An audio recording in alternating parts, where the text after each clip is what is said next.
Hello everyone, I am the storyteller and I am here to help you today. I know you use this video to fall asleep, so before that, like the video and subscribe to the channel. Also, where are you from and what time are you watching? Now, get comfortable and relax. I left home 5 years ago. As soon as I crossed that stage, high school diploma in hand, bypassing my peers swept up by a wave of crying mums and proud grandparents. I was done. The boot of my car held as much of my 18 years of life as I could stuff into 3 boxes and 1 suitcase. I'd armed myself with a bank account full of every tip and paycheck I'd received from my waitressing job and an early acceptance offer from a university 2 states away. As far as I could get from a place I'd once called home. The night before, as my parents sat in some fancy restaurant for a reservation with friends they'd forgotten to tell me about, undoubtedly arguing with each other behind plastic smiles. I packed away my clothes and books and bedsheets in neat little rows until my room was almost barren. Apart from the old wooden furniture, my bedroom was cleaner than it had probably ever been, and I laughed at thinking about how, if the situation was different, it might finally make my mother happy with me. At 10:07 p.m., they arrived home.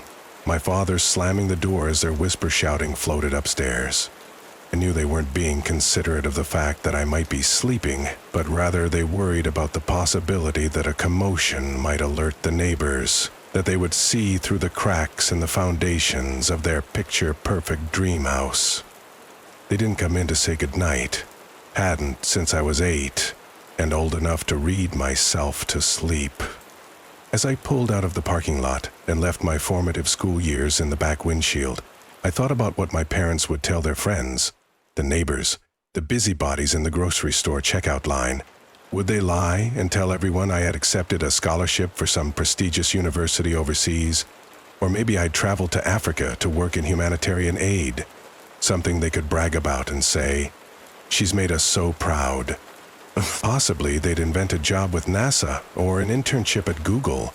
They hardly knew enough about me to know what I'd actually be studying or what I wanted to be when I grew up. I was sure they wouldn't be bold enough to tell the truth, that their daughter had disappeared without warning, while they spent their day in board meetings and having sex with their personal assistants in hotel rooms paid for by their companies. There would be no missing persons report or flyers offering an egregious sum of money in reward for my safe return home. Nothing that would cast a shadow on their spotless reputations. I would fade further into the background of their lives as if a figment of their imagination, only resurrected when one of their friends spotted me in one of the professionally shot family photos, stilted and artificial, and asked after me. That's if they kept the frames up at all. My parents would have to dig up my coffin from the deepest parts of their memory, plaster a smile on their face, and grit their teeth. They would spin some vague anecdote about speaking to me on the telephone last Tuesday and how well I was doing, and maybe they'd go visit me at Christmas. And they'd have forgotten all about me by the time they brought out the first course. I mean, they hardly remembered I existed even, while we lived under the same roof. That's why I was so shocked when they called me one Sunday, 5 years after I left town and never looked back, and asked me to come for a visit soon. I had no idea how they knew my number. I changed it after moving and never given them the new one. That's why I didn't respond for almost a minute after hearing my father's voice through the tiny speaker. I almost convinced myself I was dreaming or having a stroke. Maybe I'd temporarily slipped into an alternate reality where it was normal for my father to have my number, to call me out of the blue and invite me over. Anything to explain why the fuck he was calling. There was no special occasion, nobody was sick and dying, and there was no upcoming birthday to celebrate. They just wanted to see how I was doing and make amends. They missed me, they said, through the crackling of the landline. I wondered if they had finally snapped and gone crazy. If they'd learned a sense of humor and this was some kind of prank, or perhaps they had early onset dementia and had forgotten that I had never been much more than a roommate they had complained about having to spend their hard-earned money on. I told them I would think about it and immediately hung up. I spent the next 2 days trying to forget about it altogether, until I came home from work to a letter in my mailbox. A one-way ticket dated 2 weeks from then, set to arrive at the airport an hour out from the town I grew up in. On the front of the envelope, my address, written in my mother's sloping, elegant handwriting. Nausea settled in the pit of my belly. How did they know my address? I'd not kept in contact with a single person from my childhood. The hairs on the back of my neck tingled as the growing sense of being watched settled into my skin. Then a thought popped into my head. Had they known the whole time? Had they known where I was all these years and never bothered to reach out?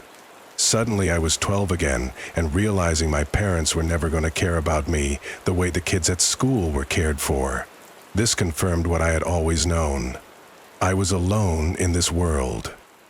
It took some deliberating, but I decided I would go.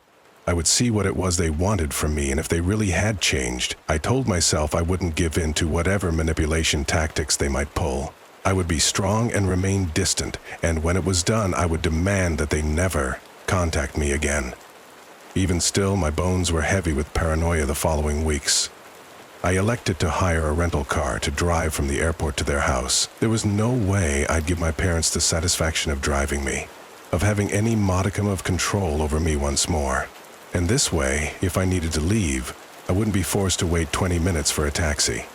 I parked on the street. The house had been repainted a soft eggshell color instead of the previous gray, and rows of gardenias lined the fence where there had once been neat box hedges.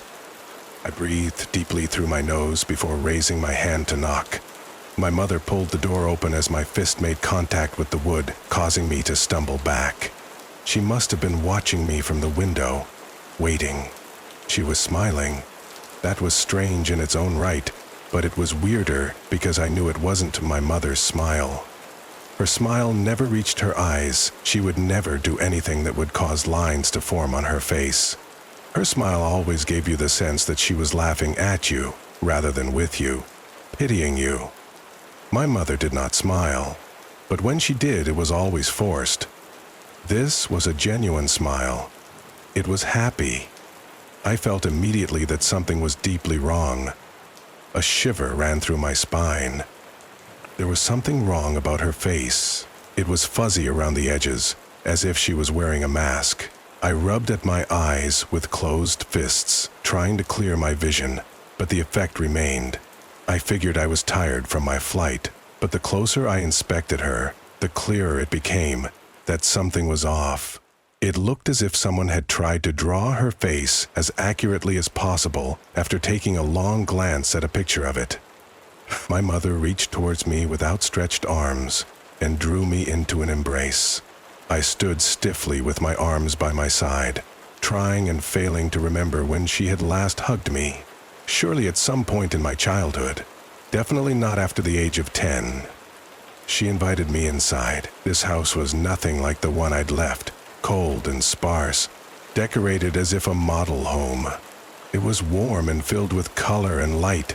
I wondered if somehow my memories of my horrible, lonely childhood had managed to warp my recollection of the house itself. But I knew that wasn't right. This new hallway was illuminated by a warm glow and funky paintings hung from the walls.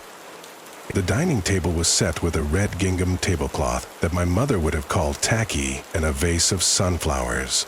In the kitchen, my father took a large tray out of the oven before pausing to take a long pull from the neck of a beer bottle. I had never seen my father drink beer before. He used to say it was the common man's drink, and that real men drank whiskey. He turned to say hello, and where his face had once been clean-shaven and professional, stubble grew freely. Like my mother, something was off, and it wasn't just the facial hair. His nose was smaller than I remembered, eyes just a fraction too far apart. From afar, or at a passing glance, it was the man I'd grown up with, but as he stepped closer to greet me, his features shifted. It was like looking at an optical illusion, and when I changed my gaze, the true image would slip into place. They watched me. To anyone else, it might seem they were worried, for I hadn't said a word since my mother opened the door. But I could see it in their eyes, the suspicion. They were wondering if I'd noticed, waiting for me to say something. I stuttered out empty platitudes about being happy to see them, and they shuffled me over to sit at the table. Dinner was pistachio-encrusted chicken breast, served with a peach and goat cheese salad. When my father announced the menu, I stopped short, fork raised halfway to my mouth. My mother was allergic to pistachios. This was a fact she despised, as she perceived any sort of weakness to be a flaw, and my mother was not flawed. I said as much, but my mother just stared at me with an odd look and told me she didn't have any allergies. She never had, and then she went on eating, cutting her chicken into bite-sized cubes and placing them delicately on her tongue, never breaking out in hives or becoming short of breath as her throat closed up. I was beginning to feel as if I was going out of my mind. I managed to stumble my way through conversation, letting my parents do the brunt of the work, barely processing a word they said. I excused myself to my room, citing exhaustion and an early night. My father followed with my bag, and as I reached the top of the stairs and turned right, towards my old bedroom, he laughed at me. It wasn't the same boisterous laugh he'd had at dinner when discussing his golfing buddies. It was sharp and croaky, like it didn't belong to him.